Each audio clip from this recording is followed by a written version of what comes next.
Who Killed Nelson Nutmeg? Written and read by Danny Stack. Chapter 10. Who's Diane?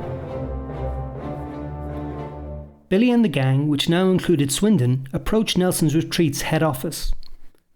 Although Billy thought Swindon was a fairly lame older brother, she was secretly pleased he was now part of the investigation to find out who killed Nelson Nutmeg.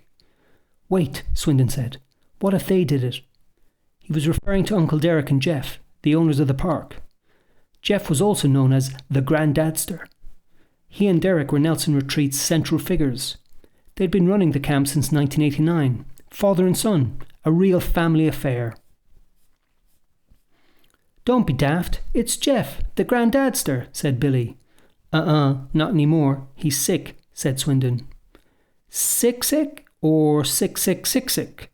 Asked Woody, not knowing how else to ask if the Granddadster was seriously ill. Swindon crumpled his face in reply and held up his arms to gesture that the Granddadster was really sick.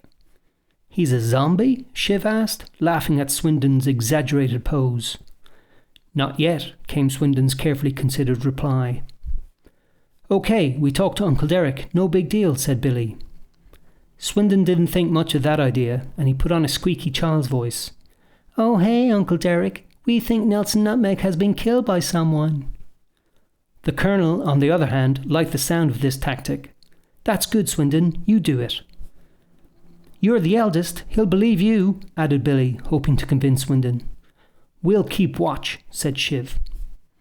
Swindon felt a surge of pride at being chosen to deal with the authorities by himself, and changed his mind about approaching Uncle Derek. He nodded with assurance and took strides towards head office. However, his trousers slipped slightly, so he pulled them up to regain his composure. Undisciplined, said the Colonel, with considerable disapproval. Woody giggled. Colonel, Woody, block the area, but blend in, said Billy, trying to take command of the operation. Roger that, the Colonel saluted, and she and Woody ducked low to take their positions next to head office. Woody leaned against the wall. He started clicking his fingers and whistling in an exaggerated manner, thinking that was how to look cool on a stakeout. Meanwhile, Swindon knocked on the door and waited for a reply. He turned towards Billy and Shiv, put on a ridiculously cheesy smile and gave an enthusiastic thumbs up. It was at times like these that Billy felt embarrassed by her older brother. She looked at Shiv to see if he'd react to Swindon's cheesy behaviour, but he didn't seem too bothered. Billy thought Shiv looked rather serious, actually. Maybe something was wrong. She put this thought to one side and focused all her attention on Swindon as he knocked on head office's door again, but still there was no reply. Billy took another glance at Shiv and could tell something was up. He was more quiet than usual. Billy didn't know what to say to him to break him out of his silence. You're not going to fart, are you? She said eventually. Shiv shook his head with a smile, but Billy was sure now that something was definitely wrong. They slipped into another silence and watched Swindon at the door, who was still waiting for someone to answer. Shiv shuffled his feet slightly awkwardly, then said, I'm not coming back next year. At that moment, Billy got distracted by Swindon, who had started to walk away from head office, fed up that no one was there. Billy gestured for Swindon to stay in position and then refocused on Shiv. What? But when would we see you? No more Nelson's Retreat? No more Misfit Gang? No big deal, Shiv said, trying to sound like it didn't matter. But Billy objected. We're up, Shiv interrupted, and pointed towards head office, where Uncle Derek had finally answered the door to Swindon. Hey there, champ, said Uncle Derek. What can I do for you? It's Swindon, said Swindon. What is?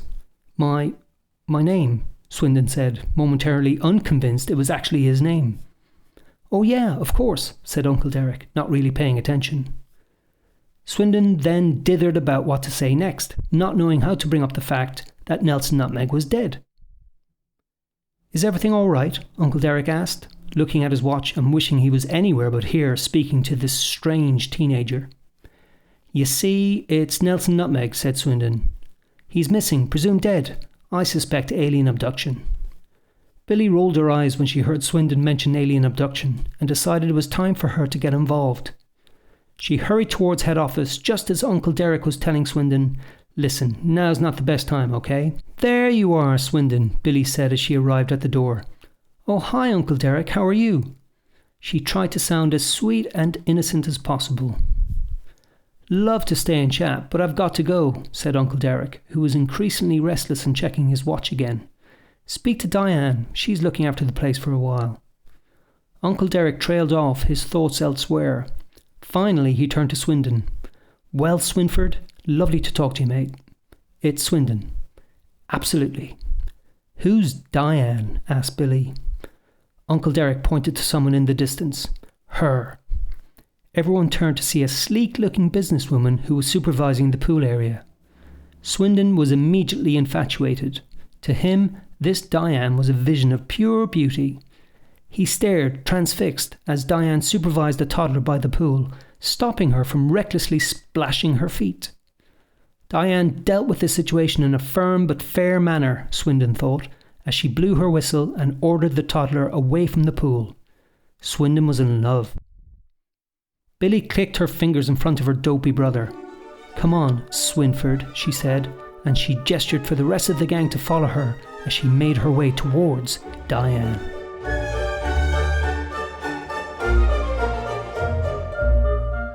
Chapter 11. Fake Nelson Nutmeg.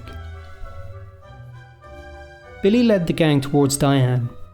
She wasn't exactly sure what her plan was, but she was determined to get the upper hand straight away. Hi, Billy, Diane said as she turned to see Billy and the gang approach.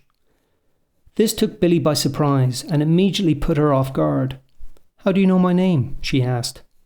Before she answered, Diane grabbed a large swimming inflatable toy that a young girl was carrying. Diane squeezed the air out of the inflatable and it came out like one long farting noise. Billy, Shiv, the Colonel and Woody watched Diane carefully. Who was this mysterious new member of staff? The gang was intrigued, but Swindon stared at Diane, totally besotted. Diane finished deflating the inflatable toy and handed it back to the young girl, who was now crushed with disappointment and embarrassment. Diane didn't seem to care as she turned to face Billy. I'm the new manager. I know everything, Wilhelmina Wilshire. Billy was even more surprised by this. No one outside the gang and her family knew her real name was Wilhelmina. You don't know what we know, said the Colonel, brave in the face of the new enemy. Oh yes? What do you know? Asked Diane. The Colonel suddenly clammed up, hoping someone else would pitch in, but everyone stayed quiet. Come on, I'm just joking. I'm not a mind reader, said Diane, trying to be more approachable, but it came across as someone who was only pretending to be friendly. Billy and the gang didn't know how to react. The Colonel looked at Billy, expecting her to say something. This was her mission after all.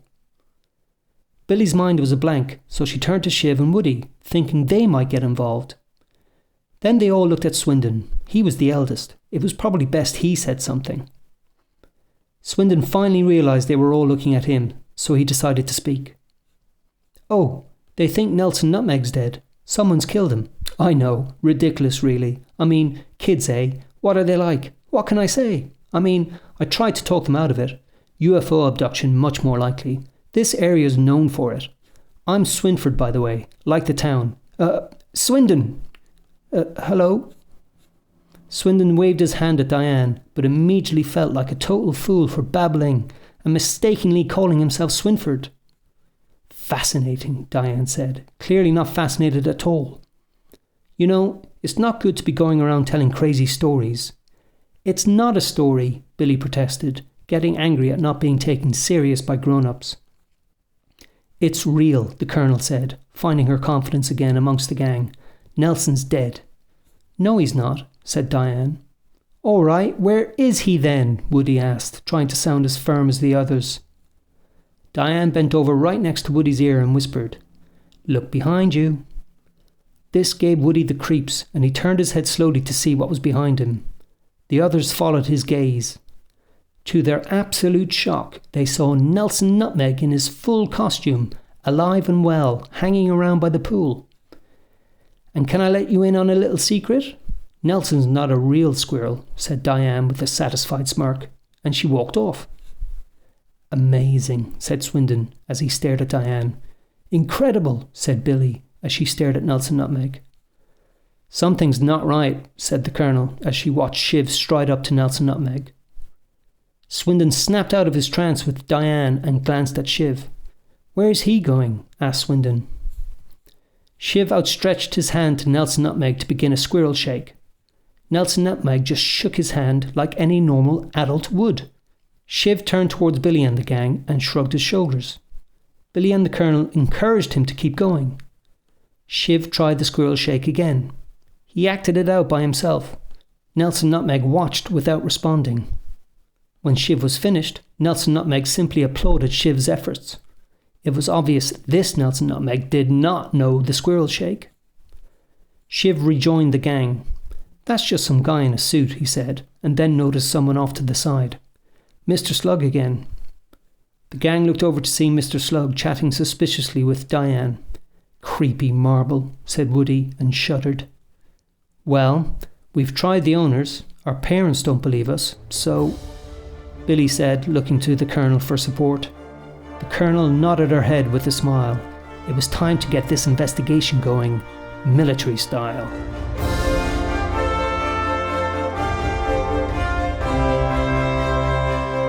You've been listening to Who Killed Nelson Nutmeg. It was read by Danny Stack from his own novelisation of the film. To find out more and watch some clips from the movie, visit nelsonnutmeg.com.